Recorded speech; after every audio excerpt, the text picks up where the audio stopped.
गुटखा, खैनी, cigarette, हुक्का, बीड़ी, शराब, ये सारे ओरल कैविटी कैंसर करते हैं। कुछ भी बॉडी में ऐसा लगे कि ये तो नॉर्मल नहीं था, ये कुछ नया हो गया है, तो उस पर बैठे नहीं, जाएं किसी सर्जन के पास, किसी फिजिशियन के पास, उन्हें पता करने दें। फर्स्ट से फोर्थ स्टेज पहुंचने में पता क्यों नहीं चलता?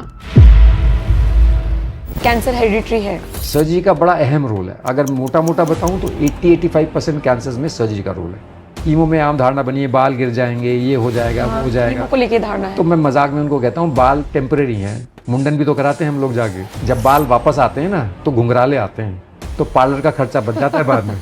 महंगा बहुत है। बाहर की कंपनी ने कोई महंगी दवाई बनाई और हमारी इंडियन कंपनी ने उसको कॉपी कर लिया। उन्होंने इंटेलेक्चुअल राइट्स के अंडर हमारे ऊपर केस किया, पर हमारी कोर्ट ने हमारा साथ दिया। पर हमारे देश में जरूरत है हम तो कॉपी करें। ऐसे कुछ कानून बन जाएं।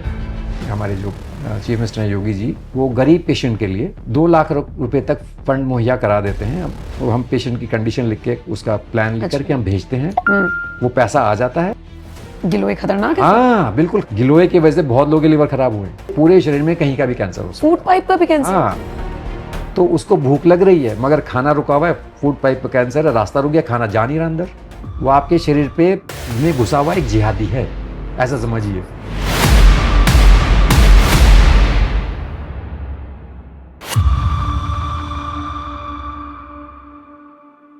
एक रिपोर्ट बताती है कि भारत में हर साल 16 लाख नए मामले दर्ज हो रहे हैं कैंसर के।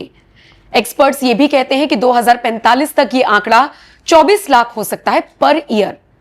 ऑन एन एवरेज एक्सपर्ट्स का यह भी कहना है कि हर 9 में से 1 आदमी खुद को खतरे में पाता है कैंसर के।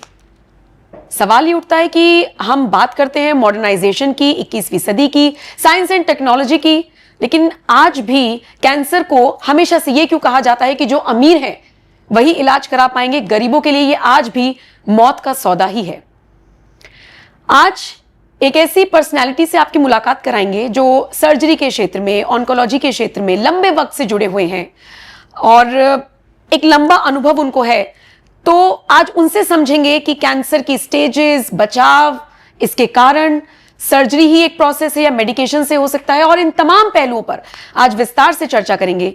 यशोदा हॉस्पिटल के सीनियर डॉक्टर अरविंद कुमार त्यागी का स्वागत कीजिए। आपका बहुत बहुत स्वागत है sir. Thank you so much.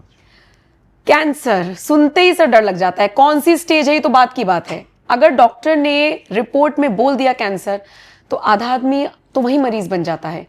तो ये फर्स्ट से फोर्थ स्टेज पहुंचने में पता क्यों नहीं चलता? नहीं, पता तो लगता है, पेशेंट को वार्निंग सिग्नल्स भी मिलते हैं, पर वो रिएक्ट नहीं करते हैं, सोच के कि ये तो उन्हें हो ही नहीं सकता। अब बहुत सारे व्यक्ति मेरे पास आते हैं, गुटखा खाते हैं या स्मोकिंग करते हैं, बल्कि मैं उनका डायग्नोसिस उनके मुंह से ही निकलवाता हूँ। मैंने आप क्या खाते थे? बोला जी हम रजनीगंधा या पान मसाला या जो भी ऐसे ब्रांड चलते हैं। मैंने उसके पैकेट पे कुछ लिखा हुआ है, कहता है हाँ जी लिखा हुआ है, स्वास्थ्य के लिए हानिकारक है। मैंने कौन सी वाली हानि, उसका नाम भी लिखा है, फ़ोटो भी लगी है। तो पता तो उनको होता है, पर वो डर रहे होते कि कहीं कोई ऐसी चीज़ ना निकल आए, इसलिए कुछ लोग लेट आते हैं डॉक्टर के पास में। उनको शक तो उनको हो जाता है। इनफैक्ट कुछ लोग मेरे पास कैंसर नहीं बना है, वो डर के मारे आते हैं दिखाने के लिए। तो ऐसा नहीं है, स्टेज 1 to 4 होने में समय लगता है और पेशेंट को टाइम पे रिएक्ट करना है। कई बार डायग्नोसिस मिलने के बाद में वो ऐसा डॉक्टर ढूंढ रहे हैं जो उनके मन की बात कह दे या तो कैंसर नहीं, या सर्जरी के अलावा कोई और ऑप्शन बता दे। सर्जरी से लोग डरते हैं, तो ऐसा नहीं है। कहीं इग्नोरेंस है, कहीं डिनायल है, कहीं हम सुनना नहीं चाहते, ऐसा नहीं है। स्टेज 1 में आने के बहुत फ़ायदे हैं, पर पेशेंट को रिएक्ट करना होगा, उसे समझनी होगी सारी बात और आगे बढ़ना होगा। कौन कौन से सिम्टम्स मिलते हैं सर? जैसे हमारा लाइफस्टाइल ऐसा हो गया, आप जानते हैं हम क्या खा रहे हैं, क्या पी रहे हैं, कहाँ हम जा रहे हैं, कितने हम पॉल्यूशन में हैं, इन सारी चीज़ों को देखने के बाद कौन कौन से सिम्टम्स मिलते हैं जो इशारा होते हैं? देखिए ऐसा है, कैंसर बहुत तरह के हैं। ठीक है। आप एक समझ सकते हैं, एक पूरी स्पेशलिटी कैंसर के लिए है, उसमें भी सर्जरी वाले अलग हैं, रेडिएशन वाले अलग हैं, कीमो वाले अलग हैं। ठीक है। तो मोटे मोटे अगर बात आपको बताऊं, जैसे सबसे कॉमन हमारे यहाँ हेड नेक कैंसर होता है, ओरल कैविटी, क्योंकि हमारे तंबाकू का प्रचलन बहुत ज़्यादा है हमारे देश में। बिल्कुल। विदेशों में इतना नहीं होता। पान पराग, मसाला, गुटखा, खैनी, सिगरेट, हुक्का, बीड़ी, शराब, ये सारे ओरल कैविटी कैंसर करते हैं। मुंह में कोई छाला बन गया, कोई ग्रोथ आ गई, उसमें से ब्लीडिंग हो रही है, आवाज़ ख़राब हो गई है, गर्दन में लिम्फ नोड्स आ जाते हैं, गांठें जिन के रूप में, ओके। गांठें आ गई हैं। ये तो हो गया ओरल कैविटी के बारे में। पर कहीं भी पूरे शरीर में कुछ ऐसा लगे कि ये पहले नहीं था, जैसे लेडीज़ के बारे में बात करें, छाती में गांठ आ गई है, ब्रेस्ट में एक गांठ दिख गई है, बोला दर्द नहीं हो रहा है इसलिए हमने कहीं गए नहीं। गांठ का अपने आप में एक आना जो पहले नहीं था, एक वार्निंग सिग्नल है। आप सर्जन के पास जाएं, उसे पता करने दें कि गांठ वो कैंसर की है बिना कैंसर की है। कोई भी हमारे नेचुरल ओपनिंग से ब्लड आ जाए, पेशाब के रास्ते ब्लड आ जाए, लैट्रिन के रास्ते ब्लड आ जाए, नाक से ब्लड आ जाए, कहीं गांठें आ जाएं, बगल में गांठें आ जाएं, जांघों में गांठें आ जाएं, या और कुछ नहीं तो बस पेशेंट बोले कि मेरा वज़न कम हुए जा रहा है, मुझे भूख लगनी बंद हो गई है, कुछ भी बॉडी में ऐसा लगे कि ये तो नॉर्मल नहीं था, मेरी लाइफ स्टाइल में ऐसा तो कुछ था नहीं और ये कुछ नया हो गया है, तो उस पर बैठे नहीं, जाएं किसी सर्जन के पास, किसी फिजिशियन के पास, उन्हें पता करने दें। और अगर कैंसर से संबंधित कोई बीमारी को शक करता है तो आप क्या जाए। कॉमन कैंसर देखिए मैं बताता हूँ, लेडीज़ में ब्रेस्ट और सर्विक्स का कैंसर बड़ा कॉमन है। तो अगर बच्चेदानी के रास्ते ब्लीडिंग हो रही है तो पहुँचें, ब्रेस्ट में कोई गांठें तो पहुँचें। और जो गुटखा मसाला पान मसाला खाने वाले हैं, इनको तो आना ही है कि एक दिन डॉक्टर के पास में, अगर वो लंबा चले तो उनके मुंह में अगर कुछ भी ऐसी चीज़ हो रही है, मुंह नहीं खुल रहा है, तो डॉक्टर के पास पहुँचे, बैठे नहीं लक्षण के ऊपर। लक्षण के ऊपर बैठने से स्टेज 1 से 4 होगा। और सबसे बड़ी बात यह है कि ये सारी चीजें जानने के बाद पैकेट पर बाकायदा लिखा रहता है, उसके बावजूद लोग खाते हैं, तो खुद ही मौत को दावत दे रहे हैं। बिल्कुल कोई शक ही नहीं है इसमें। मैं तो बता रहा हूँ कि मैं पेशेंट के मुंह से ही उनकी बीमारी का नाम निकलवाता हूँ, मैं नहीं बोलता हूँ ये शब्द। उनके साथ में परिवार का कोई सदस्य आता है, पर हम बहुत ज़्यादा पीछे नहीं पड़ते क्योंकि वो बात हो चुकी है, उसको तो कैंसर हो चुका है, बस हम बता दें भैया इस वजह से हुआ है, अब आगे बढ़ते हैं। उस वक्त उसको बार बार हम कुरेद के पूछें भाई क्यों खाते थे, क्यों खाने नहीं, वो खा लिया। अगर हम ये इस माध्यम से हम रोक पाएँ लोगों का ये भगवान ने मुंह में खाने और पानी में कुछ के अलावा कुछ रखने के लिए बनाया नहीं था। आप भगवान के विरुद्ध काम कर रहे हैं। अब भगवान या प्रकृति के विरुद्ध आप काम करेंगे तो प्रकृति ये ऐसी चीज़ें ले आएगी आपके लिए। सर ये तो वो वाले एग्जाम्पल्स रहे जैसे महिलाओं को लेकर आपने बता दिया, या पुरुषों में जिस तरीके का मैक्सिमम जो केसेस हैं। 1.5 साल के बच्चे को कैंसर हो जा रहा है, मैंने केस पढ़ा। वो बताता हूँ, बच्चों को भी हो इसमें जाता कुछ है। जेनेटिक इश्यूज है। ओके। पहले क्या होता था, बहुत बच्चे पैदा होते थे परिवारों में और बहुत बच्चे चले जाते थे। उस वक्त इतना ध्यान नहीं जाता था कि हम बीमारी पकड़ें, इतना साधन भी नहीं थे, इतने पैसे भी हमारे देश में नहीं थे, तो ज़्यादा बच्चे प्रोड्यूस कर लेते थे लोग। हाँ, 6-6, 7-7, 8-8 बच्चे। अब जैसे 2-2 बच्चे पैदा होते हैं, अब हम उनकी बहुत देखभाल करते हैं, उनकी हर बीमारी को पकड़ने लगते, तो ये ज़्यादा पकड़ी भी जा रही है। ऐसा नहीं, बीमारी पहले भी थी। जो जेनेटिक हैं, कुछ फैमिलीज़ में चलती हैं कुछ बीमारियाँ, वो बचपन में भी आ सकती हैं। उनका कोई दोष नहीं है बेचारों ने, अभी तो बच्चे पैदा ही हुए हैं, कोई ऐसा बुरा व्यसन भी उन्हें नहीं है, मगर वो जेनेटिक इश्यूज़ है, उनसे आप नहीं लड़ सकते। मतलब कैंसर हेरिडिटरी है? कुछ कैंसर हेरिडिटरी हैं और हम ज़्यादा पकड़, जैसे जैसे टेस्टिंग होती जा रही है, हम बहुत सारे कैंसर्स पकड़ रहे हैं जिनमें जेनेटिक्स का बड़ा रोल है। तो मैंने एक बच्चे का केस पढ़ा, वो 1.5 साल का बच्चा, उसकी नस नहीं मिल रही है, तो छाती पे पाइप लगा के पूरा उसको कीमोपोर्ट कहते हैं। कल ही किया हमने 5 साल के छोटे बच्चे का, बल्कि वो कीमोपोर्ट का साइज़ भी छोटा होता है, मंगवाना पड़ता है, बड़ा महंगा आता है, विदेशी है वो, तो कीमो के लिए करते हैं। हमें बड़ा दुख होता है छोटे बच्चे को देख करके, क्योंकि उसकी तो कोई गलती छोटे बच्चे के जो बीमारियां अक्सर होती हैं वो ठीक होने वाली होती हैं। एक बात बताऊं आपको, फ़ायदा क्यों है, क्योंकि उनका शरीर बढ़िया है, नया है, सारे उनके ऑर्गन सब नए हैं, ताज़े हैं, वो कीमो झेल सकते हैं जहाँ पे कीमो का रोल होता है। अच्छा। तो वो बेहतर करते हैं। और वही एज ग्रुप हम चले जाएं 80-90 साल में, हम दवाई देना चाहते हैं पर उनमें दवाई झेलने की क्षमता नहीं है, कीमो झेलने की क्षमता नहीं है, बड़ी सर्जरी करवाने की क्षमता नहीं है, वहाँ हमें पीछे हटना पड़ता है कई बार। बच्चों के केस में हम बिल्कुल पीछे नहीं हटते, हमें पता है यंग शरीर है, बिल्कुल रिकवर करेगा एकदम, हम जो भी उनका इलाज करें। सारे जितने भी कैंसर्स होते हैं सब सर्जरी से ही ठीक होते हैं? सर्जरी का बहुत ऐसा नहीं है, सर्जरी का बड़ा अहम रोल है। अगर मोटा मोटा बताऊं तो 80-85% कैंसर्स में सर्जरी का रोल है। कुछ कैंसर जैसे लिम्फोमा हुए, ल्यूकीमिया जिनको ब्लड कैंसर कहते हैं, उनमें प्योरली कीमो का ही रोल होता है। अच्छा। पर वो नंबर में कम होते हैं। अगर ओवरऑल बात करें 85% कैंसर्स में सर्जरी का रोल है। कई बार ये होता है, कई बार पहले कीमो लगती है फिर सर्जरी होती है, कई बार रेडिएशन लगती है पहले फिर सर्जरी होती है। तो 3 मुख्य, अगर आपके माध्यम से बताना चाहूँ, 3 मुख्य धाराएं हैं कैंसर के इलाज में, सर्जरी, कीमोथेरेपी और रेडियोथेरेपी। कीमोथेरेपी में इम्यूनोथेरेपी भी होती है, जो एक ही डॉक्टर है जो उसका संभालता है। कीमो और इम्यूनो होती है मेडिकल ऑन्कोलॉजिस्ट के द्वारा, सर्जरी होती है सर्जिकल ऑन्कोलॉजिस्ट के द्वारा, जैसे जो आप करते हैं, जो मैं करता हूँ, और रेडिएशन होती है रेडिएशन ऑन्कोलॉजी। 3 मेन लोग हैं और इनके सहायक के तौर पे और कुछ स्पेशलिटीज़ हैं, जैसे ऑन्कोपैथोलॉजी, कैंसर के पैथोलॉजिस्ट अलग होते हैं, बड़े सीनियर लोग हैं जो कैंसर के काम करते हैं, जैसे हमारे यहाँ ब्रिगेडियर अजय मलिक हैं, ओके वो कैंसर के पैथोलॉजिस्ट है, उनका बड़ा अहम रोल होता है, वो बीमारी पकड़ने में मदद करते हैं। बहुत टेस्टिंग बड़ी एडवांस हो चुकी है, ISC टेस्टिंग है, मॉलिक्यूलर मार्कर्स हैं, तो वो सारा बड़ा एक स्पेशलाइज काम है बीमारी पकड़ने के लिए, क्योंकि उनसे ही हमारा काम शुरू होगा।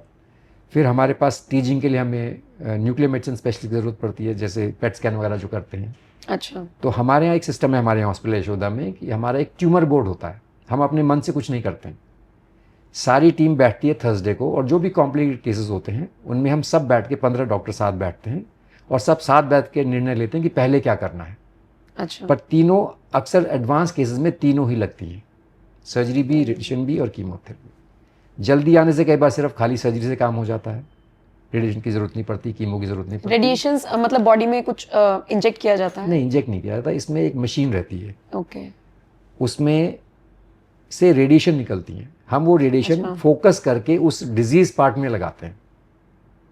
उसमें कुछ नहीं, ऐसा समझिए जैसे बल्ब जला ऊपर, बल्कि पेशेंट को तो शुरू में पता नहीं लगता कि ये क्या कर रहे हैं। मशीन में वो लेटता है, ऊपर से कुछ चलता है, 5 मिनट में कहते हैं जाइए घर चले जाइए, बोले कुछ तो किया नहीं और ये पैसे किस बात के ले रहे हैं। तो वो आपको थोड़े दिन के बाद, 15 दिन में जब रेडिएशन के कुछ इफेक्ट आने शुरू होते हैं, थोड़े से साइड इफेक्ट, तब उन्हें लगता है कि कुछ हो रहा है। अच्छा तो उसमें अगर देखा है तो पेशेंट बड़े खुश होते हैं कि हमारा कुछ करना ही नहीं पड़ा, हमें तो सिर्फ लेटना ही था उसमें। तो वो रेडिएशन तो सबसे आसान है। सर्जरी सबसे बड़ी होती है, कई बार बड़ी सर्जरीज होती है तो उसमें थोड़ा सा पेशेंट को डर लगता है, रेडिएशन में कोई डर नहीं लगता। कीमो में आम धारणा बनी है बाल गिर जाएंगे, ये हो जाएगा, वो हो जाएगा, कीमो को लेके धारणा है। तो मैं मजाक में उनको कहता हूँ बाल टेम्परेरी हैं, मुंडन भी तो कराते हैं हम लोग जाके, बाल वापस आ जाते हैं। और एक बढ़िया बात बताऊँ, जब बाल वापस आते हैं ना तो घुंघराले आते हैं, तो पार्लर का खर्चा बच जाता है बाद में उनका। देखिए ऐसे डॉक्टर्स हो तो पेशेंट्स का आधा, पता है सर अमूमन क्या होता है, आप डॉक्टर के पास जाते हैं, जैसे मैं अगर किसी डॉक्टर को दिखाने जाऊं तो पहले तो बोलेंगे कि आपको स्ट्रेस नहीं लेना है, स्ट्रेस आपके लिए सबसे मतलब घातक है, आप स्ट्रेस मत बिल्कुल लीजिए। सही। और फिर बीमारियां ऐसी सी अमूमन डॉक्टर्स बता देते हैं कि डर लग जाता है, कम से कम ऐसे डॉक्टर्स हो तो आदमी को स्ट्रेस ना हो। लेकिन सर महंगा बहुत है, तो इसीलिए मैंने शुरुआत में भी कहा कि अमीर है वो तो अपना इलाज करा लेगा। आपने कहा कि बहुत महंगा, कुछ आपने जिस बच्चे का आप जिक्र कर रहे थे बाहर से आ गया, किसी गरीब को अगर हो गया कैंसर तो उसके लिए सिर्फ मौत है। देखिए मैं पहले तो ये बताऊं कि इलाज जो महंगा क्यों है, सारी जो इक्विपमेंट है मोस्टली इंपोर्टेड है। हमारे देश में मशीनें बने या सरकार मुहैया करा दे सबको तो बहुत आसान हो जाए। दवाइयाँ सारी रिसर्च बाहर होती है, ओरिजिनल मॉलिक्यूल सारे अक्सर बाहर बनते हैं, हमें वो खरीदनी पड़ती है उनसे। तो एक लॉ का एक बताता हूँ, एक ऐसा हुआ है एक किस्सा कि बाहर की कंपनी ने कोई महंगी दवाई बनाई और हमारी इंडियन कंपनी ने उसको कॉपी कर लिया, उन्होंने इंटेलेक्चुअल राइट्स के अंडर हमारे ऊपर केस किया, पर हमारी कोर्ट ने हमारा साथ दिया कि नहीं कर कॉपी कर लिया पर हमारे देश में जरूरत है हम तो कॉपी करेंगे। ऐसे कुछ कानून बन जाएं ओके जहाँ पे हम इंडियन कंपनीज कॉपी कर लें उन्हें। मुश्किल काम है थोड़ा, क्योंकि इंटरनेशनल लॉ में इंटेलेक्चुअल प्रॉपर्टी राइट्स के बड़े मुद्दे हैं। तो दवाइयाँ अगर हमारे देश में बनेंगी तो सस्ती बन सकती हैं और पेशेंट का फ़ायदा हो सकता है। तो ये तो मैं उम्मीद करता हूँ सरकार से या जो पॉलिसी मेकर्स हैं हमारे, वो क्या कर सकते हैं। दूसरा एक ये कहूँगा कि जैसे हम लोग अपने परिवार में मकान बनाने के लिए पैसे जोड़ते हैं या कार बनाने के लिए पैसे जोड़ते हैं, तो ऐसे थोड़ा इंश्योरेंस भी अगर ले लें। देखिए हेल्थ फ्री नहीं हो सकती आज के युग में। सरकार अपनी तरफ से पूरी कोशिश कर रही है, पर इतने बड़े सेंटर्स बनाने, इतने सारे बनाने, हमारा देखिए ना 140 करोड़ हमारे यहाँ अगर जनसंख्या है तो हमें कितने डॉक्टर, कितने अस्पताल चाहिए। तो सरकार अपनी तरफ से कोशिश कर रही है मगर फिर भी कम है। हर परिवार को मैं चाहूँगा कि इंश्योरेंस ज़रूर लें। इंश्योरेंस के लेने से आपका बहुत सारा बिल्कुल पैसा बचता है। बिल्कुल बिल्कुल। सेकेंडली सरकारें कर रही हैं, जैसे हमारे यहाँ एक CM फंड एक हैं, हमारे जो चीफ मिनिस्टर हैं योगी जी, वो गरीब पेशेंट के लिए 2 लाख रुपए तक फंड मुहैया करा देते हैं। हम पेशेंट की कंडीशन लिख के, उसका प्लान लिख करके हम भेजते हैं, वो पैसा आ जाता है और हम मदद करते हैं अपनी तरफ से जो भी हो सकता है। अच्छा, तो मैं अगर ये माध्यम पहुंचे वहाँ तक तो मैं कहूँ थोड़ा सा अगर बढ़ा दें तो उनको और मदद हो जाए। जैसे कुछ स्टेट जो हैं वो 5 लाख रुपया तक दे रही हैं। ये आयुष्मान में तो 5 लाख है ना? नहीं अगर केंद्र की बात करूं मैं। हाँ, नहीं कैंसर में जो है आयुष्मान शायद चालू नहीं हुआ है, क्योंकि वो जो रेट्स हैं वो ऐसे होंगे कि 5 स्टार में चाय पिलाएं 50 पैसे में, तो हो नहीं पाएगा, है ना। बिजली है, पानी है, AC वेसी सारे खर्चे हैं, तनख्वाहें जानी हैं कॉर्पोरेट में, कुछ तो फ्री है नहीं प्राइवेट प्लेयर्स के लिए। तो वो मुश्किल है वो करना आयुष्मान में। उसका ये है कि जैसे सेंटर मदद करता है कहीं, तो ऐसे स्टेट लेवल पे हर स्टेट अगर खड़ी हो जाए अपने गरीबों की मदद करने के लिए, तो वो अगर वो 5 लाख तक कर दे तो काफ़ी मदद मिल सकती है लोगों की, उनका काफ़ी हम कुछ लोगों का तो पूरा इलाज उसमें हो भी सकता है कहीं कहीं। तो सबको जुड़ना है इसमें, ऐसा नहीं कि सिर्फ डॉक्टरों को ही है या कॉर्पोरेट वाले ही करेंगे, CSR के माध्यम से सभी लोग जुड़ें। अब आते हैं मेरे पास कुछ मेरे गांव के आसपास के लोग हैं, आते हैं, मैं देखता हूँ पारिवारिक हालत सही नहीं है, थोड़ी सी ज़मीन है उनके पास में, तो हमें गाइड करते हैं। हमने अपना एक जूनियर है जो रखा हुआ है, वो उनके पेपर्स भरवाता है, कुछ उन्हें जाके अपने गांव से जो भी पटवारी वगैरह से कुछ साइन करा के कि इस परिवार की आय 1,20,000 से कम है पूरे साल की, तो वो हम भरते हैं, हमारे 95% पेशेंट्स के पैसे आ जाते हैं। Very nice. तो है, ऐसा नहीं है, सरकार अपनी तरफ कर रही है, हमारे चीफ मिनिस्टर अपनी तरफ से करते हैं यूपी में, पर इनका नंबर थोड़ा बढ़ जाए, थोड़ा सा इसमें और थोड़ी सी अगर वो बढ़ जाए, वो कुछ अपने तरफ से करके लाता है, कुछ वहाँ से मदद मिलती है, काम चल जाता है, काम पर और बेहतर हो सकता है। हम अभी कल ही मेरे पास एक पेशेंट आएंगे, CM फंड के थ्रू मैं उनका करूँगा। तो करते हैं, सबको करना है इसमें, सबको जुड़ना पड़ेगा। अकेले डॉक्टर नहीं कर पाएगा, अकेले समाज नहीं कर पाएगा, अकेले पॉलिटिशियंस नहीं कर पाएंगे, अकेले अस्पताल नहीं कर पाएंगे, सब लोग जुड़ेंगे तो ज़रूर कोई हल निकलेगा। अभी आपने पॉलिटिशियंस का जिक्र कर दिया है, तो सर स्वास्थ्य के क्षेत्र में हमारे देश में और उत्तर प्रदेश में सही काम हो रहा है? वैसे आपने पॉइंटर्स बता दिए कि काम और करने की जरूरत है, लेकिन फिर भी देखिए जितना भी करेंगे उतना कम है, पर एफर्ट हो रही है, इससे हम बड़े खुश हैं। जैसे CM फंड से हम काफ़ी लोगों की मदद कर पाए हैं मदद। हम जितने भी भेजते हैं अधिकतर के पैसे आ जाते हैं। सरकार से वो करूँगा कि देखिए उधारी में काम सही नहीं होता है। हाँ सही बात, लिखा है ना उसमें, हर दुकान पे आज नकद कल उधार, तो जिसने दिया उधार उसका बिक गया दुकान, कुछ इस तरह का। तो समय पे पैसे भेज दें। देखिए अस्पताल चलने के लिए, अस्पताल की ऑक्सीजन पैसा है, पैसा आएगा तो दवाइयाँ आएंगी, इक्विपमेंट आएगा, डॉक्टर काम करेंगे, नहीं तो बंद हो जाएगा सिस्टम। तो टाइम पे पैसे भेजते रहें तो अस्पताल चलते रहें। अच्छा सर, प्राइवेट डॉक्टर्स को लेके या संस्थानों को लेके एक और छवि बनती जा रही है। जैसे हमारे यहाँ ये कहा जाता है कि कस्टमर की तरीके से डॉक्टर्स ट्रीट करते हैं, अरे कस्टमर है, आम भाषा में लोग यही कहते हैं, हॉस्पिटल चले गए तो बीमार होकर ही आएंगे वगैरह वगैरह। ये छवि क्यों बन रही है सर? मैं बताऊँ, छवि बनी जब कॉर्पोरेटाइजेशन हुआ। आपने देखिए एक फेथ होता था पहले, एक डॉक्टर पेशेंट रिलेशन, भगवान से तुलना थी सीधी। हाँ बिल्कुल बिल्कुल, वो गलत नहीं थी। इसको हम ले आए उसमें कंज्यूमर, उसमें आपने उसको सर्विस बना दिया। अभी मैं आपको बताता हूँ कि हम लोग काफ़ी हद तक डिफेंसिव प्रैक्टिस करते हैं। डिफेंसिव का मतलब क्या है? जैसे एक पेशेंट है, उसको हमने जांचा, कुछ बड़ी बीमारियां उसको नहीं है, तो हम आधे टेस्ट कराएं भी ना उनके। पर ऐसे अगर बोलें किसी को हार्ट की बीमारी, उसने छिपाई, हमें बताया नहीं, और मैंने टेस्ट नहीं किया वाला, मैंने ऑपरेशन किया, उसको पोस्ट ऑपरेटिव पीरियड में हार्ट अटैक हो गया, तो बोले सर आपने क्यों नहीं कराया था फिर इसका हार्ट का टेस्ट पहले? मैं वो टेस्ट कराऊंगा तो उसमें थोड़ा और खर्चा बढ़ेगा। ऐसे कर करके टेस्ट बढ़ते चले जाते हैं। अगर वो हमारे गुड फेथ पे सोच दें, हमें पेशेंट जो है अगर कहीं गलती हो जाए हमसे तो माफ़ नहीं करेगा हमें। बिल्कुल। खास करके बोले आपने क्यों नहीं टेस्ट कराया, मेरे पास तो पैसे थे, आप करा लेते। तो अगर आप भगवान से तुलना करते हैं डॉक्टर की, तो थोड़ा उस पर फेथ भी करें ना। कई बार वैसे मैं तो देखिए, मैं आर्मी से आया था, तो कॉर्पोरेट में नया, तो हमारे यहाँ जब मैं आर्मी में था तो कोई फेथ का मामला नहीं है, उन्हें पता है हम उनके डॉक्टर हैं, उनके ऑफिसर हैं, हम जो करेंगे उनके लिए सही करेंगे। ऐसा ही अगर कॉर्पोरेट में हो जाए तो हमारा बड़ा आसान काम हो जाए, बड़ा सस्ता भी हो जाए अगर फेथ में काम करें तो। बहुत बार हमें कुछ टेस्ट इसलिए कराने पड़ते हैं। देखिए ऐसा है, आप गाड़ी लेके जाते हैं ना गैराज में, तो वो गाड़ी आपकी चला के स्टार्ट करके क्यों देखता है? आप तो पहिया चेंज कराने आए थे, पर उसका इंजन भी खराब था। अगर उसने नहीं बताया, बोलेंगे यार मैं तो चलती जा रही गाड़ी, आपने मेरा पहिया बदल के सारी गाड़ी खराब कर दी। ऐसा ही मुद्दा हमारे साथ भी है। हमें पूरी बॉडी चेक करनी है और क्या क्या बीमारियां हैं, उसकी वजह से इनको और क्या क्या झेलना पड़ेगा। डायबिटीज़ है, नहीं बताया, और मैं चेक ना करूं, अगर उसके घाव नहीं भर रहे, वो हमारे को ब्लेम देगा। अब ब्लेम है कि शुगर वाले के घाव नहीं भरते हैं, तो मुझे चेक करना ही पड़ेगा ब्लड शुगर उसका हार्ट कैसा चल रहा है, उसके फेफड़े कैसे हैं, वो सब चेक करना पड़ेगा मुझे टेस्टों के माध्यम से। वहीं पे खर्चा बढ़ता चला जाता। तो फेथ जब तक सोसाइटी को वापस नहीं आएगा ना। दूसरा, आजकल कम्युनिकेशन का प्रॉब्लम है, तो मैं उसमें डॉक्टरों को दोष इसलिए नहीं देता हूँ, पढ़ते रहते हैं, कम्युनिकेशन की कोई क्लास ही नहीं है, उन्हें बताया ही नहीं गया कम्युनिकेट कैसे करना है। वो बेचारे अपने नॉलेज गेन करते रहते हैं, अपना काम करते रहते हैं। कम्युनिकेशन के विषय में जो है कोई क्लास नहीं है, कोई करिकुलम में नहीं है। ये डॉक्टर बनने के बाद ही कूदम सीखते हैं भाई पेशेंट से क्या बात करनी है। छोटा सा एग्जाम्पल दूंगा, गाँव के आए बिल्कुल बाबा, बूढ़े बाबा, अब उन्हें मैं बता रहा हूँ कि ऑपरेशन करके बीमारी निकालनी है। अब बाबा अड़के हुए हैं कि नहीं, मेरे को दवाई से ठीक करो। तो मैं उनको एग्जाम्पल देता हूँ उनके लेवल पे उतर के। मैंने कहा बाबा बाल बड़े होते तो क्या करते हो? कहते जी कटवाते हैं। तो मैं क्यों कटवाते हो? एक गोली खा लो छोटे हो जाएंगे। कि नहीं कैसे छोटे हो जाएंगे? मैंने कहा बस ऐसी वाली बीमारी है, फिर ऐसे कैसे निकल जाएगी बिना ऑपरेशन के?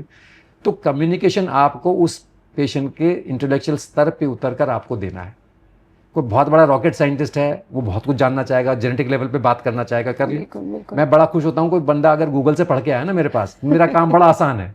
उसके बाद मुझे थोड़ा सा ही बताना है उसे, वो सारा पढ़ के आया, तो बहुत अच्छा लगता है मुझे कि गूगल से पढ़ के आए। पर गूगल में एक ही बात है कि गूगल में जो है वो अनरेगुलेटेड है सारा मामला। उसमें कोई भी कुछ भी डाल देगा, कोई पत्ते खा के ठीक कर लेगा। याद है जब कोविड टाइम चला था तो एक गिलोय करके लोगों ने बहुत खाए, गिलोय, हाँ।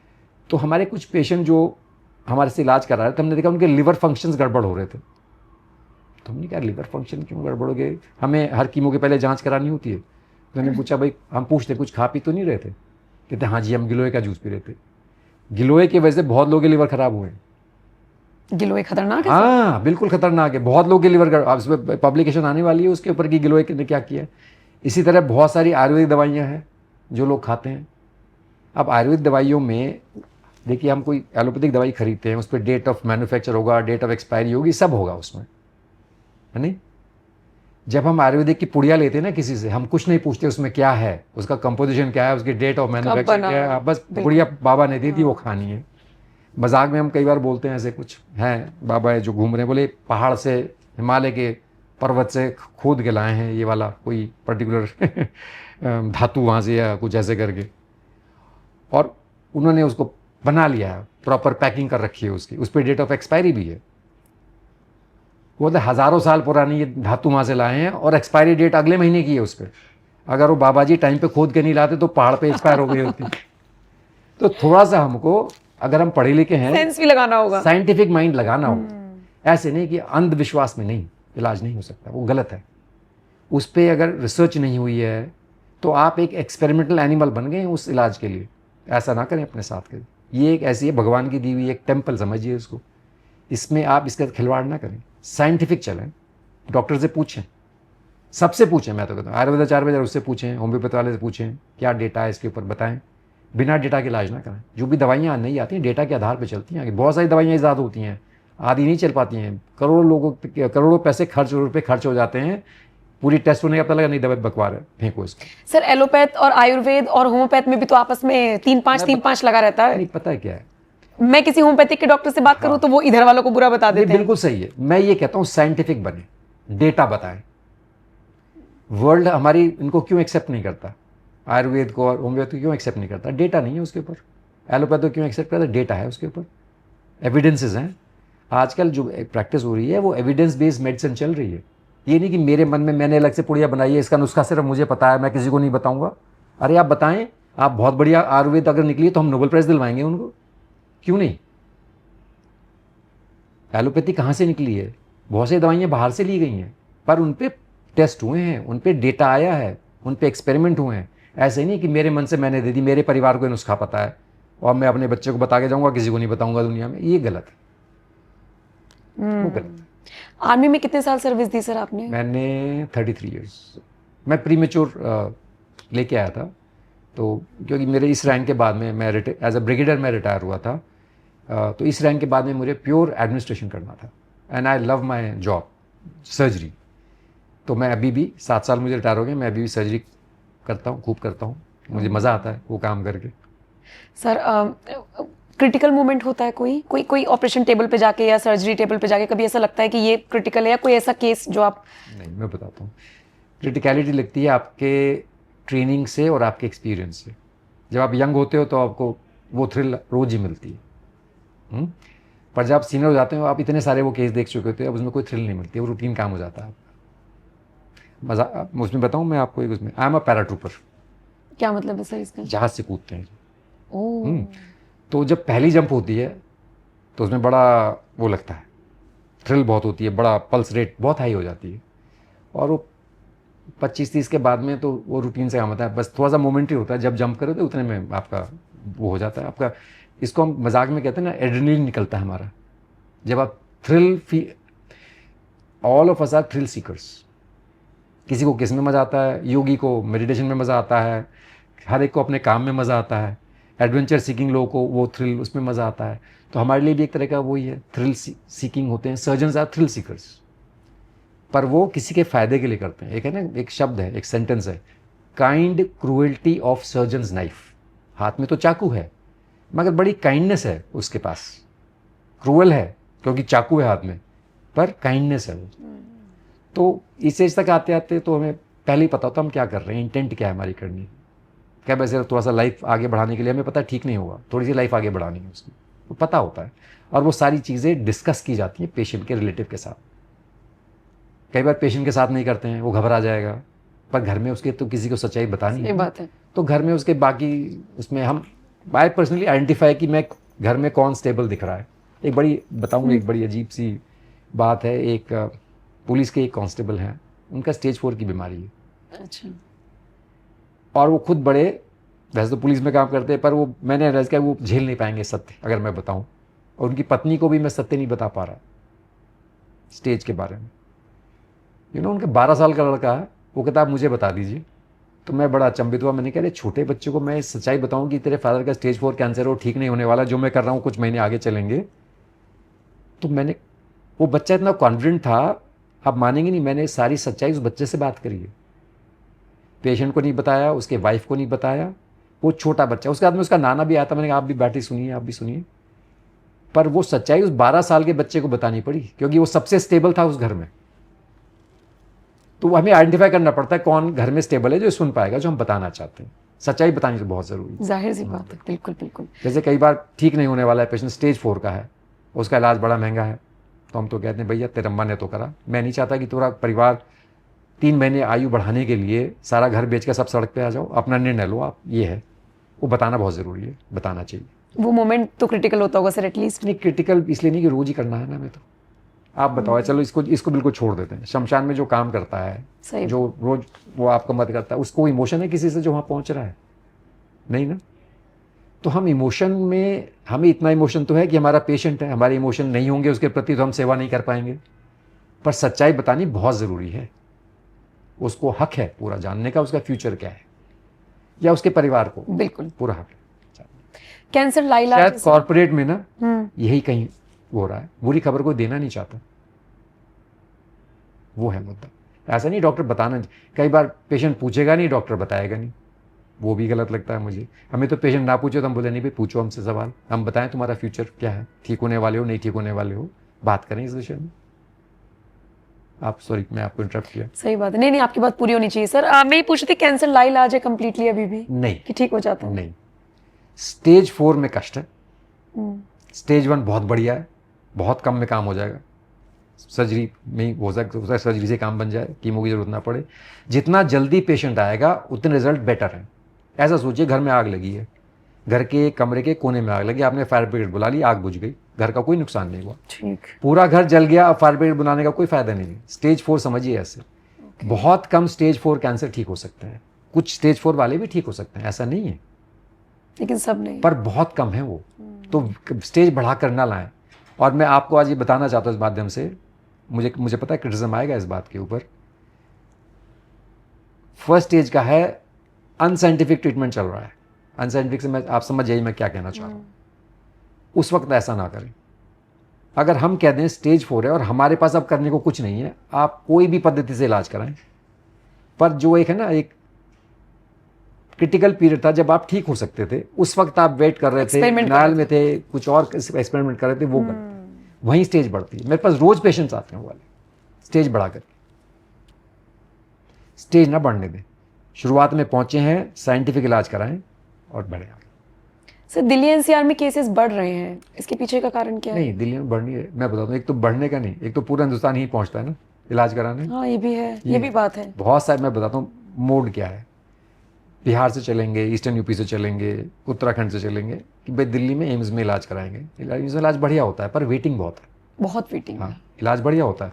अब उसको 6 महीने बाद बायोप्सी होगी, 1 साल बाद इलाज होगा, बचेगा नहीं पेशेंट।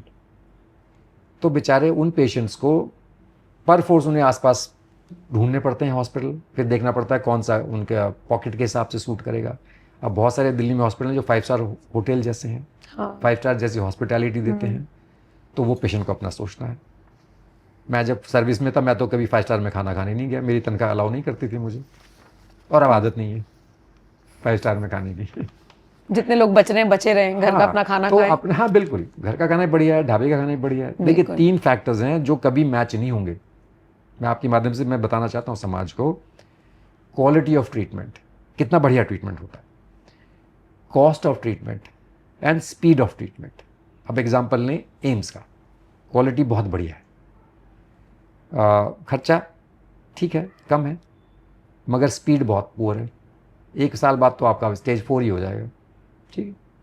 अब लें कोई चैरिटेबल टाइप, क्वालिटी ऐसी होगी, है ना, कॉस्ट बहुत कम होगी, स्पीड भी नहीं होगी। जैसे लंगर में खाना है, आप लाइन में लग जाइए, हो सकता है जब आपका नंबर है खाना खत्म हो जाए, फिर वो दोबारा भर के लाएगा। हाँ भर के लायका नहीं, हो सकता है उस दिन मिले ही ना, फिर मिले अगले ही दिन ना। आना पड़ेगा। सही बात। कॉर्पोरेट में स्पीड, क्वालिटी बहुत बढ़िया है, स्पीड बहुत बढ़िया है, मगर कॉस्ट है।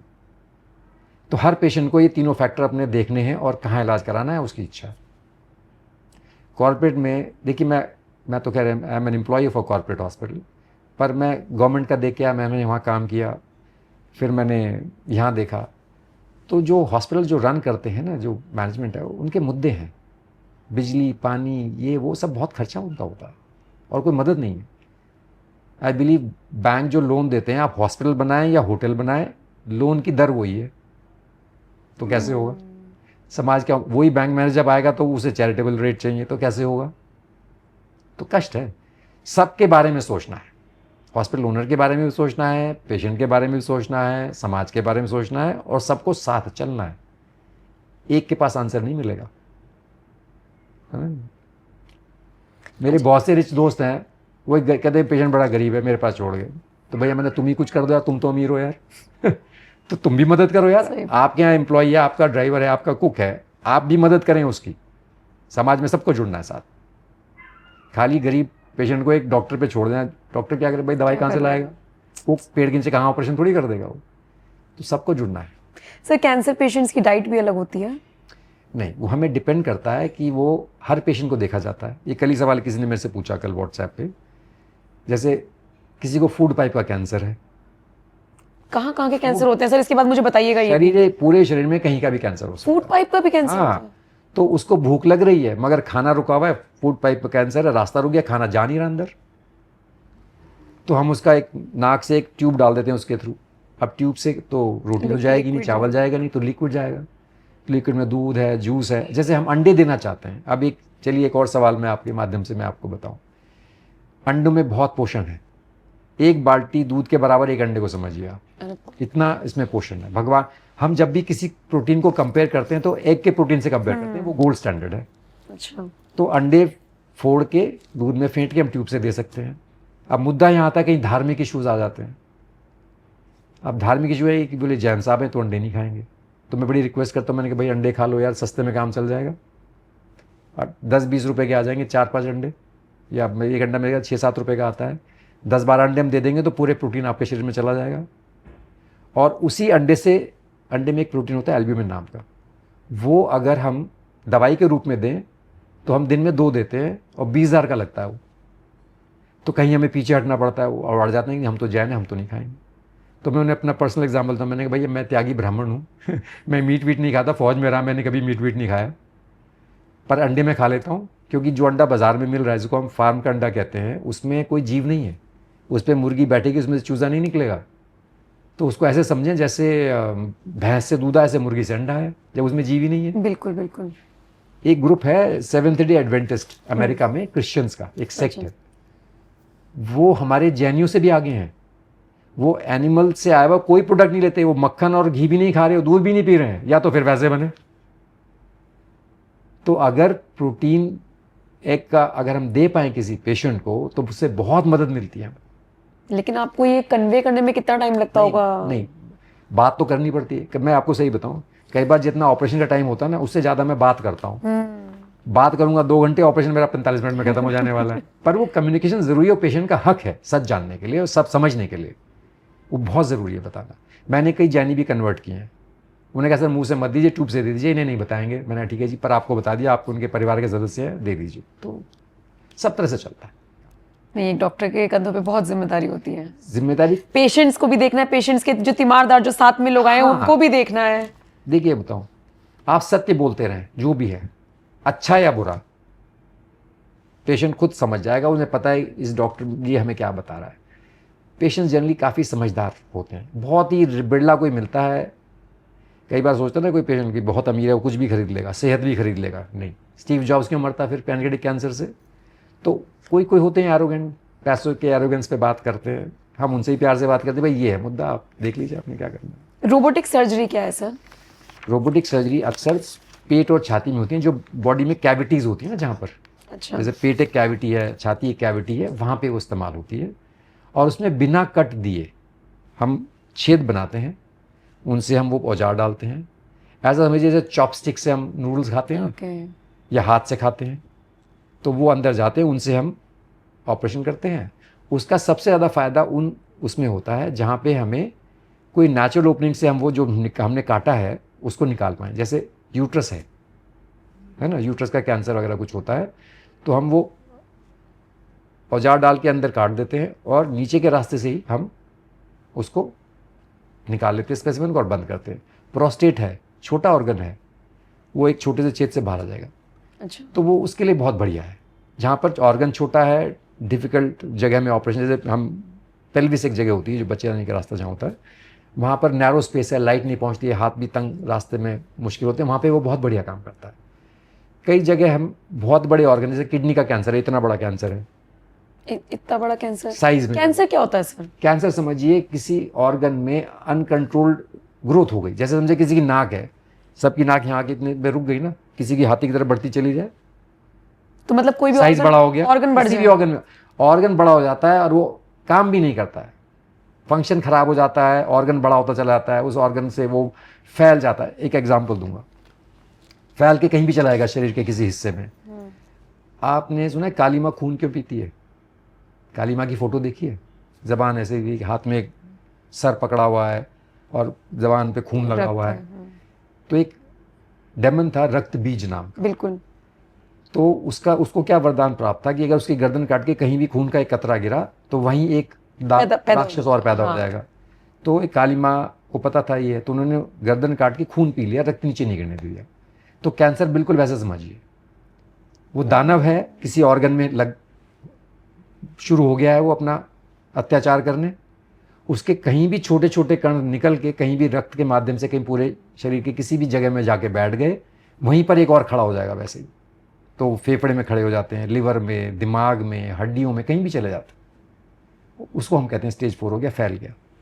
अच्छा, ओके। और जैसे आपने कहा इतना बड़ा कैंसर निकाला अभी जो आप केस बता जैसे रहे थे। किडनी का कैंसर है, अगर वो साइज सब लोग 10 सेंटीमीटर का है, हम जब कैंसर निकालते हैं तो उसे इंटैक्ट निकालना पड़ता है, उसके पीस नहीं हम कर सकते, पूरा का पूरा पूरा का पूरा वैसे ही निकलना तो चाहिए। फिर वो माध्यम भी चाहिए होगा, कहाँ से निकाले? हाँ, तो वहाँ रोबोटिक बहुत सफल नहीं है। जैसे कुछ लोग करते हैं कि भाई हम आपका ये अंदर ही अंदर रोबोटिक कर देंगे, पर उसे बाहर निकालने के तो खोलना है।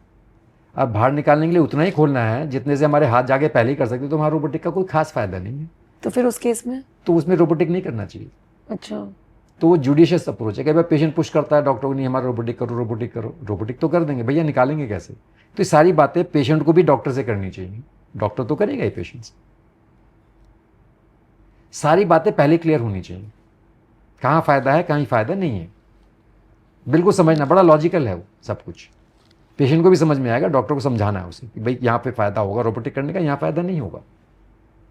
वो कॉर्पोरेट इंडिकेशन नहीं होनी चाहिए, पेशेंट इंडिकेशन होनी चाहिए। लेकिन सर जैसे मेल की बॉडी अलग होती है, फीमेल की बॉडी अलग होती है, तो कैंसर भी अलग अलग तरीके से इफेक्ट करता है। जैसे कुछ कैंसर तो मेल में नहीं हो सकते, जैसे यूट्रस का कैंसर, ब्रेस्ट कैंसर नहीं हो सकता। यूट्रस नहीं, ब्रेस्ट कैंसर हो सकता है। चेस्ट कैंसर हो गया वो। नहीं नहीं नहीं, मेल में भी ब्रेस्ट होती है, छोटी होती है, उनके भी कैंसर होते हैं। हाँ, लेकिन यूट्रस तो नहीं हो सकता। जैसे फीमेल में प्रोस्टेट कैंसर नहीं हो सकता, राइट। तो कुछ भगवान ने अलग अलग जो ऑर्गन दिए उनमें अलग अलग कैंसर हो सकते हैं।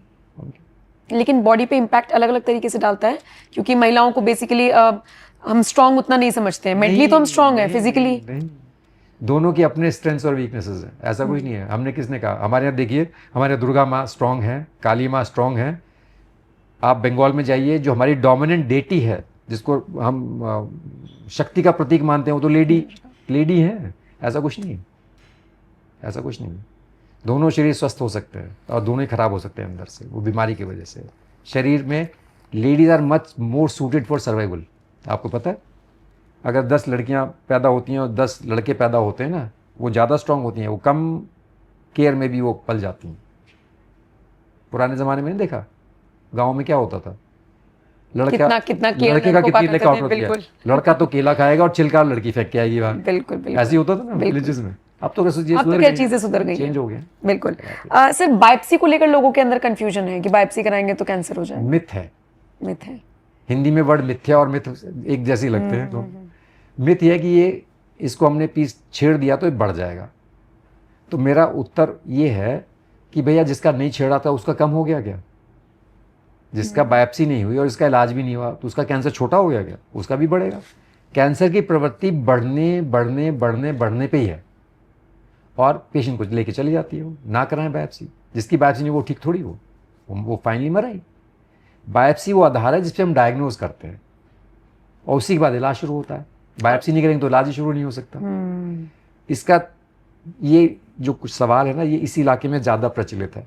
मैंने ये सवाल सोशल मीडिया से उठाए हैं कि अगर आपको कैंसर को लेकर कोई भी सवाल पूछने हाँ, हो तो ये सवाल मिथ आप समझ सकते हैं, लोगों ने अपनी क्वेरीज पूछी है। हमारे इलाके में ज़्यादा प्रेवलेंट है। मैं पूरे हिंदुस्तान घूम के आया हूँ। महाराष्ट्र में कोई नहीं पूछता है सवाल, कलकत्ता में कोई नहीं पूछता मैं है एक और सवाल है सर। हाँ जी, पहले इसका पूरा जवाब दूंगा मैं। हाँ। जब मैं यहाँ पहुंचा, ये सवाल बहुत लोगों के मन में है और डर है। मेरे लाख समझाने के बावजूद कि कोई फर्क नहीं पड़ता है, इससे नहीं मानते हैं। तो उसका हमने एक और तरीका निकाला है। इसका तरीका क्या निकाला? एक टेक्निक हमारे पास होती है, फ्रोजन सेक्शन। उसमें क्या है, हम ओटी में पेशेंट को ले जाते हैं, टुकड़ा निकालते हैं। कैंसर के पैथोलॉजिस्ट जो मैंने बताया, ब्रिगेडियर आजम मलिक जो हैं, वो ओटी में आके उस मशीन पे बैठते हैं। मैं टुकड़ा निकाल के उनको दे देता हूँ, वो मुझे 15 मिनट में बीमारी बता देते हैं, और मैं साथ के साथ वो ऑपरेशन कर देता हूँ। तो मैं पेशेंट से बात, मैंने भाई बढ़ने का मौका ही नहीं मिला, जैसे ही मैंने बायोप्सी के 15 मिनट में सारी बीमारी बाहर कर दी, तो वो कन्विंस हो जाते हैं। क्योंकि मैं सबको सत्य बता करके समझा नहीं पा रहा हूँ। समाज में बहुत प्रचलित है, बहुत ज़्यादा प्रचलित है, इसलिए मैं कितनों को बता पाऊँगा, मैं कितनों को समझा पाऊँगा। तो मैंने उनके लिए एक माध्यम निकाल लिया। मैंने कहा भैया, तुम्हारा डायग्नोज करेंगे, बायोप्सी करेंगे, और बढ़ने से पहले ही हम उसको निकाल देंगे। तो ये कारगर तरीका साबित हुआ है। मैं काफ़ी ऐसे कर रहा हूँ, लोगों को हाथ के हाथ बता देता हूँ, ऑपरेशन साथ साथ कर देता हूँ, क्योंकि सबको समझा नहीं पाया है तो मिथ ही है। सर, जैसे कुछ लोगों ने सवाल किया कि चीनी रोकने से, अगर हम चीनी को खाना बंद कर दें तो क्या कैंसर का खतरा? चीनी या जो भी हम खाते हैं, शरीर में सब चीनी बनता है, आपको पता है? आप आलू खाइए, वो भी चीनी बनेगा। चीनी क्या, उसको बोलते हैं ग्लूकोज, C6H12O6। जो भी आप शरीर में खाएंगे, आपका फैट का भी ग्लूकोज बनता है, आपके प्रोटीन से भी ग्लूकोज बनता है। जो भी आप खाएंगे वो ग्लूकोज बनेगा। और ग्लूकोज जो है वो हमारे शरीर को चलाने, हर सेल को चलाने के लिए चाहिए। सबसे ज़्यादा ब्रेन को चाहिए होता है। तो अगर आप नहीं खाएंगे तो और किसी चीज़ से बनेगा। अच्छा, सही बात है, चीनी नहीं खाएंगे तो किसी और चीज़ से आपको शरीर नहीं चलाना अपना। शरीर चलाने के लिए तो ग्लूकोज चाहिए ना। देखिए, कैंसर सेल बहुत स्मार्ट है, जो आपके शरीर को चाहिए उसमें से थोड़ा सा चुरा के वो खुद खा रहा है। वो आपके शरीर पे में घुसा हुआ एक जिहादी है, ऐसा समझिए। आप उससे बच नहीं सकते। आपके शरीर में से खाना निकाल के वो खाएगा। आपने जिहादी शब्द का इस्तेमाल क्यों किया सर? बड़ी बहस होती है इस जिहादी शब्द पे आजकल। जिहादी शब्द मतलब कि जिहादी है जो सेल्फ डिस्ट्रक्ट मोड में है। मतलब मैं जिहादी शब्द यूज कर रहा हूँ सेल्फ डिस्ट्रक्ट मोड में। खुद कोई जो खुद को मारने पे तुला हुआ है। अब वो कैंसर जिस शरीर में पल रहा है और वो कैंसर शरीर को मार देगा, तो कैंसर भी तो मर जाएगा साथ में, ऐसा समझिए। तो इसलिए जिहादी कहता हूँ मैं उसको। वो शरीर में घुसा हुआ एक जिहादी है जो शरीर को नष्ट करने पे तुला हुआ है। उसे अपनी भी चिंता नहीं। शरीर को मारेगा तो कैंसर कौन सा बच जाएगा? शरीर जब जाएगा शमशान में जलने तो वो कैंसर भी जलेगा।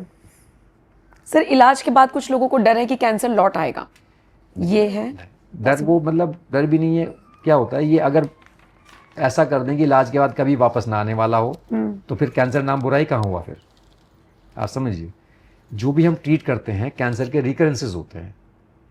हर डिजीज़ के अलग अलग हैं। जैसे गॉल ब्लैडर कैंसर ख़राब मानते हैं, वो काफ़ी लोग लौट आते हैं। कोलोनिक कैंसर अच्छा मानते हैं, हेड नेक अर्ली कैंसर अच्छा मानते हैं। तो हम उनको फॉलोअप में रखते हैं। फॉलोअप का मतलब क्या है?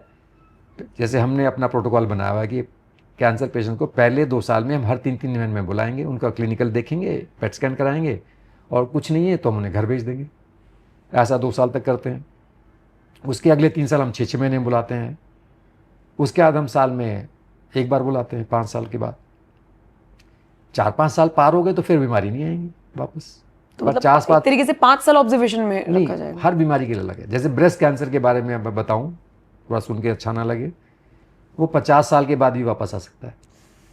तो फॉलोअप की फ्रीक्वेंसी कम कर देंगे हम लोग, पर रखेंगे ज़रूर।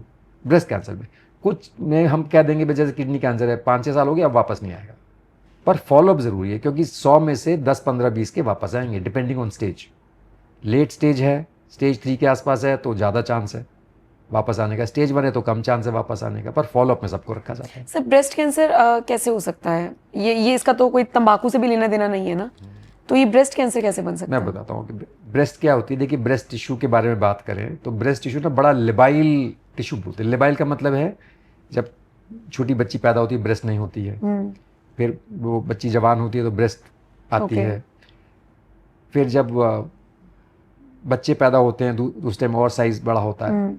हर महीने जो हमारी मेंस्ट्रुअल साइकिल होती है ना, उसमें हमारे 2 हार्मोन्स होते हैं, ईस्ट्रोजन और प्रोजेस्टेरोन। वो ऊपर नीचे होते रहते हैं हर साइकिल में। उसकी एक पीक आती है, फिर नीचे होता है। ब्रेस्ट टिश्यू ना उन हार्मोन से बड़ा सेंसिटिव है। हर साइकिल में आपको ब्रेस्ट में चेंजेस आते हैं, हर साइकिल में चेंजेस आते हैं हार्मोन की वजह से, और उन साइकिल में जब चेंजेस आते हैं उन्हीं में से किसी में कैंसर बन सकता है, क्योंकि वो बड़ा लिबाइल ऑर्गन है, बड़े चेंजेस उसमें आते हैं। जिन ऑर्गन में ज़्यादा चेंजेस नहीं आते ना, जैसे कार्टिलेज है हमारा कान में, नाक में, ज़्यादा उनमें रेयर है बड़े कैंसर। जो बड़े लिबाइल ऑर्गन्स हैं उनमें चेंजेस आते हैं हर महीने हार्मोन्स के ऊपर नीचे होने से, वहाँ पर कष्ट है थोड़ा सा। उसमें जेनेटिक इश्यूज भी हैं थोड़े से जो फैमिली में चलते हैं। एक जीन होता है BRCA जीन, जिनमें है पॉजिटिव, उसमें 85% चांस है कैंसर होने का। जैसे एंजेलिना जोली थी, उनका BRCA पॉजिटिव था, उन्होंने बिना कैंसर हुए अपनी दोनों ब्रेस्ट निकाल दी, बच गई। 85% मतलब 100 में से अगर वो जीन पॉजिटिव है ना जिनका, 85% लोगों को कैंसर होगा, किस एज में पता नहीं। मैंने खुद करी है, प्रोफाइलेक्टिक मैस्टेक्टमी कहते हैं उसे। पेशेंट को कैंसर नहीं है, वो जीन पॉजिटिव है, और वो उन्होंने टेस्ट किया, उनकी मदर को कैंसर था, उन्होंने अपना टेस्ट कराया, बिना उसके कैंसर के वो जीन पॉजिटिव निकला। अच्छा, जीन पॉजिटिव मतलब जो जीन्स आए हैं जैसे एक नॉर्मल पेशेंट है, हाँ, पेशेंट नहीं है, नॉर्मल इंसान है, इंसान उनके घर में उनकी मदर को या मौसी को ब्रेस्ट कैंसर हुआ, इन्होंने अपना ये पता करने के लिए क्या इनको हो सकता है फ्यूचर में, उन्होंने वो जेनेटिक टेस्ट कराया अपना। आजकल हम कर देते हैं जेनेटिक टेस्टिंग। अच्छा, तो उसमें पता है कि इनके अंदर वो जीन है जिसमें ब्रेस्ट कैंसर होने की संभावना है। अच्छा, उसमें ब्रेस्ट कैंसर नहीं, ओवेरियन कैंसर भी होता है उनमें, जिसमें जीन पॉजिटिव है। उनको अभी कैंसर हुआ नहीं है, पर 85% चांस है उनको कैंसर होने का। 85% मतलब अगर 100 लोगों में वो जीन है तो 85 को कैंसर होगा। समझ गई। तो उनको बिना कैंसर हुए, क्योंकि जीन उनके अंदर है वो वाला, उनका ट्रीटमेंट हो सकता है। तो मैंने उनका दोनों ब्रेस्ट और दोनों ओवरीज निकाली हैं उनकी। आपने किया है? हाँ, फौज में किए थे मैंने, पहले यहाँ भी किए हैं मैंने, बिना कैंसर हुए। पर उनकी नियति चेंज हो गई, ये सोचिए, उनका फ्यूचर चेंज हो गया, क्योंकि उनको पहले पता लग गया। बिल्कुल। जैसे आपको एक बड़ा, आप स्पिरिचुअलिटी में विश्वास करते बिल्कुल हैं? बिल्कुल। एक मैंने बुक पढ़ी थी जब मैं यंग सर्जन था, ऑटोबायोग्राफी ऑफ अ योगी। एक परमहंस योगानंद थे जो स्वामी विवेकानंद के पहले अमेरिका गए थे। वो ज़्यादा फेमस नहीं है, स्वामी विवेकानंद ने वो लेक्चर किया तो ज़्यादा फेमस हो गए। उन्होंने वो साइंस ग्रेजुएट थे उस जमाने में, 1800s में। ओके। तो उन्होंने एक बुक लिखी थी ऑटोबायोग्राफी ऑफ अ योगी। उसमें उन्होंने बड़े सारे चैप्टर्स हैं, उसमें एक चैप्टर था लॉ ऑफ मेरिकल्स। वो भी उन्होंने बताया कि मेरिकल्स भी अगर साइंटिफिक उस पे बेसिस पे आप कर सकते हैं। जैसे मैं आपको छोटा सा एग्जांपल बताऊं, एक यहाँ पर नोड होता है गर्दन में लेफ्ट साइड में, उसे कहते हैं सुप्राक्लैविकुलर नोड। एक गांठ है, ठीक है। अगर मुझे किसी की दिख जाए या फील हो जाए तो मैं ये कह सकता हूँ इसको स्टेज 4 का कैंसर है, 6 महीने के बाद चलेगा नहीं। तो ये बात मैं अगर डॉक्टर होके बताऊँ तो वो साइंटिफिक है, अगर ये बात मैं बाबा होके बताऊँ तो वो एक मिरेकल है। नहीं कि तो जो उन्होंने तो जी 6 महीने पहले बता दिया कि इसकी आयु बेटा 6 महीने है, और नहीं, तो वो लॉ ऑफ मिरेकल हो गया। तो उसी बुक में एक मैंने उनका एक वो पढ़ा वाक्य, उनमें वो चेन ऑफ गुरुज थी। उनके गुरु थे लाहिरी महासाया, उनके भी कोई गुरु थे, और उनके एक गुरु थे जो हिमालय में रहते थे, और उनकी कोई फोटो नहीं, कोई खींच नहीं पाता था फोटो, वो फोटो में आते ही नहीं थे। अच्छा। तो एक बार उन्होंने वहाँ पे अपना कोई बोला कि भाई शिष्य आओ मिलने के लिए, तो सब शिष्य मिलने गए। वो जंगल में बैठे हुए हैं, एक आग जल रही है, वहीं पे खाना वाना पक रहा है। तो गुरुजी ने एक जलती हुई लकड़ी लेकर के अपने सबसे प्रिय शिष्य के थाई पे लगा के जला दिया। तो बाकी बड़े अचंभित हुए कि यार गुरुजी ये क्या किया आपने, अपने सबसे प्रेशियस की आपने थाई जला दी, तो क्या रहस्य है इसके पीछे? तो उन्होंने बताया नहीं, तो पीछे ही पड़ गए। तो उन्होंने कहा ठीक है मैं रहस्य बताता हूँ।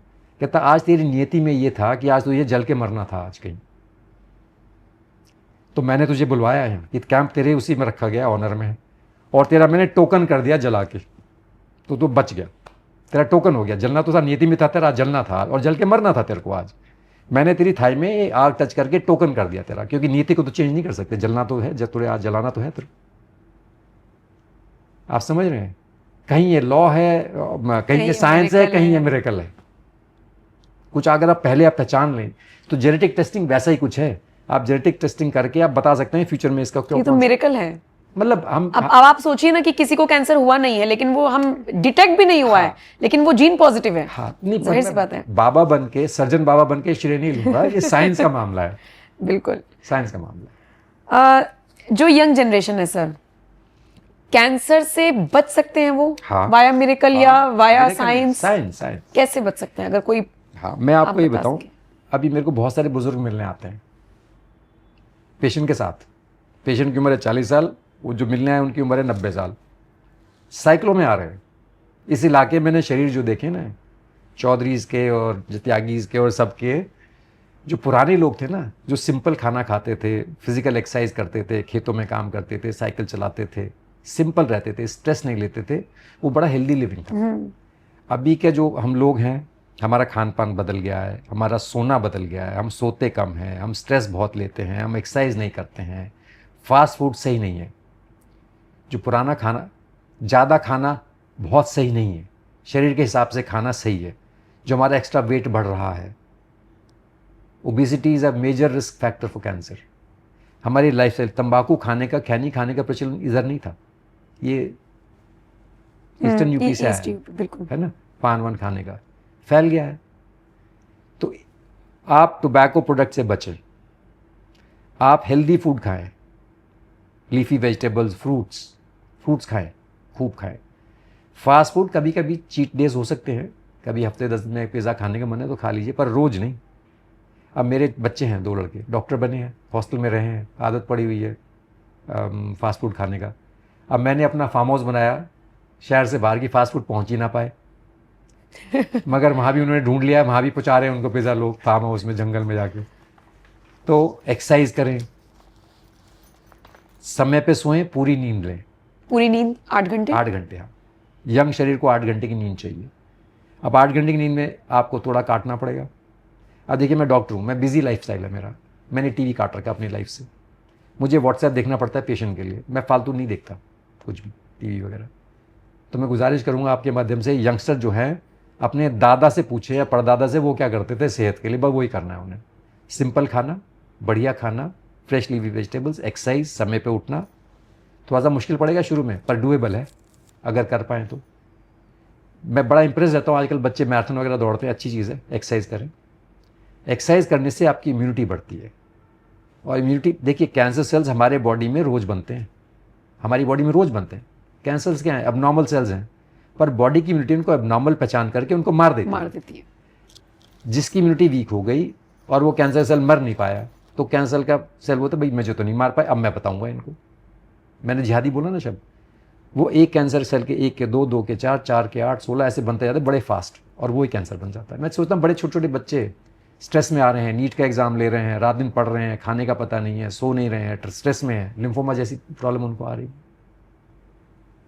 तो सेहत रहेगी तो सब कुछ रहेगा, और सेहत के लिए जो मैंने बताया आपको चीज़, बिल्कुल बिल्कुल, सेहत रहेगी तो सब कुछ रहेगा। और अगर इसका एग्जाम्पल देखना है तो आपने बिल्कुल जिक्र किया बड़े बुजुर्गों का। आज के जिनके घरों में बड़े बुजुर्ग हैं वो हमसे ज्यादा एक्टिव हैं। उनकी बात सुन लें, वो क्या कहना चाह रहे हैं। और वो हमसे ज्यादा एक्टिव है, वो उनको कोई फोन से मतलब नहीं है। अगर वो बहुत ज्यादा आपका स्मार्टफोन देखेंगे भी तो वो बड़े उत्साहित से हो जाते हैं, ये भी कुछ नया है, चलाते वो कीपैड वाला ही है आज भी, और मुझे लगता है वो हमसे ज्यादा काम कर लेते हैं और थकते नहीं है। स्वस्थ है, स्वस्थ है, एक बुज़ुर्ग के परिवार वाले आए मेरे पास कि उनको कोई छोटी अलग बीमारी थी कि मानते नहीं, साइकिल पे जाते हैं। मैंने, भैया आप भी चलो इनके साथ साइकिल पे। वो फॉर्च्यूनर से उतरते हैं, बाकी एक्सरसाइज का कोई रोल ही नहीं है उनके लाइफ में। एक्सरसाइज ऐसा ही होना चाहिए जैसे खाना, जैसे स्लीप, और करिए, फिट रहिए। सर जिस हिसाब से बीमारियां बढ़ रही हैं, मुझे तो लग रहा है लोग वापस उस दौर में आएंगे जैसे हमारे पहले बड़े बुजुर्ग रहा करते थे। आपने खुद फार्म हाउस बना लिया। हाँ जी, हाँ, मैं आप खुद अपनी जड़ों की तरफ लौट आए हैं। बिल्कुल। मैं बताऊं, मेरे पास एक्चुअली जब मैं कैंसर सर्जरी में ट्रेन हुआ, जब मैं आर्मी में था तो मैंने छोटी जगह भी देखी। मैं सियाचिन में भी था, बहुत छोटी छोटी जगह थी जहाँ पे घास भी नहीं उगती, बर्फ़ ही बर्फ़ है, साफ जगह है। वहाँ पे एलर्जी हो ही नहीं सकती किसी को सियाचिन में, क्योंकि एलर्जन है ही नहीं, सब बर्फ़ में दबा हुआ है। सबके अपने अपने फ़ायदे हैं पेरीफ्री में। फिर बड़े शहरों में मैं काफ़ी रहा, बॉम्बे, कलकत्ता, पूना, दिल्ली। तो मैं रहा तो क्योंकि मेरा काम वहाँ पर था, पर मुझे बड़े शहर कभी पसंद नहीं आए। अभी मैंने जब फार्म हाउस बनाया अपना, तो बहुत लोगों ने पूछा भाई गांव में, बल्कि मेरे गांव वाले जो बुजुर्ग थे वही कहने लगे बेटा जंगल में कहाँ रहोगे, गांव में तो रह लो कम से कम। वहाँ का मैंने एक AQI मीटर लगाया है उसमें। मेरा जो AQI मीटर है, मेरे दोस्त हैं जो ऑस्ट्रेलिया में बैठे हुए हैं और अमेरिका में कहीं बैठे हुए हैं, उनके कंपैरिजन का AQI है मेरे दिल्ली से 40 किलोमीटर बोल लो आप उस जगह को। और मेरे दिल्ली वाले दोस्त हैं जो बड़े महंगे घरों में रहते हैं। मैंने कहा आप 2 लाख 4 लाख गाड़ियों का धुआं रोज़ सूंघते हो, मैं तो जंगल में रहता हूँ। थोड़ी सी मेहनत करनी पड़ेगी। जिनके आसपास, जिनके पास ज़मीनें हैं ना, आसपास के जो लोग रहते हैं, अब तो कनेक्टिविटी बहुत बढ़िया होगी ना, आप काम पे आ सकते हैं। थोड़ा सा शहर से निकल के थोड़ा साफ इलाके में रहें, क्योंकि दिल्ली में पोल्यूशन का आप क्या करेंगे?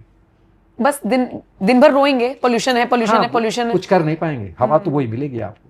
सुप्रीम कोर्ट ने अच्छा किया थोड़ा, ये 2 इस पेरिफेरल एक्सप्रेसवेज जो बनाए हैं, 2-4 लाख गाड़ियाँ रोज़ दिल्ली से होके गुजरती थी, जिनको दिल्ली में कोई काम नहीं है, पर रास्ता दिल्ली से है। तो उन्हें बड़ा बढ़िया किया कि इसने बताया कि भाई बाहर से निकल जाइए, दिल्ली को पर दिल्ली में फिर भी बहुत गाड़ियाँ हैं।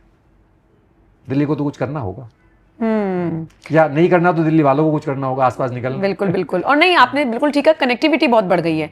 जो आपके नियर बाय, जो आपको लगता है कि शांत इलाका है, वहां पर जाकर आप बस स्नीकी सोच सकते हैं, बाकी तो आपके हाथ में है। बहुत बहुत शुक्रिया सर, बहुत अच्छा लगा आपसे बात करके। मुझे लगता है कि बहुत सारे सवाल मैंने लेने की कोशिश की, कुछ सर ने अपना एक्सपीरियंस साझा किया। फिर भी अगर आपको लगता है कि कोई सवाल छूट गया है आपका, तो आप मुझे कमेंट सेक्शन में बताइएगा। ये इंटरव्यू आपको कैसा लगा ये बताइएगा।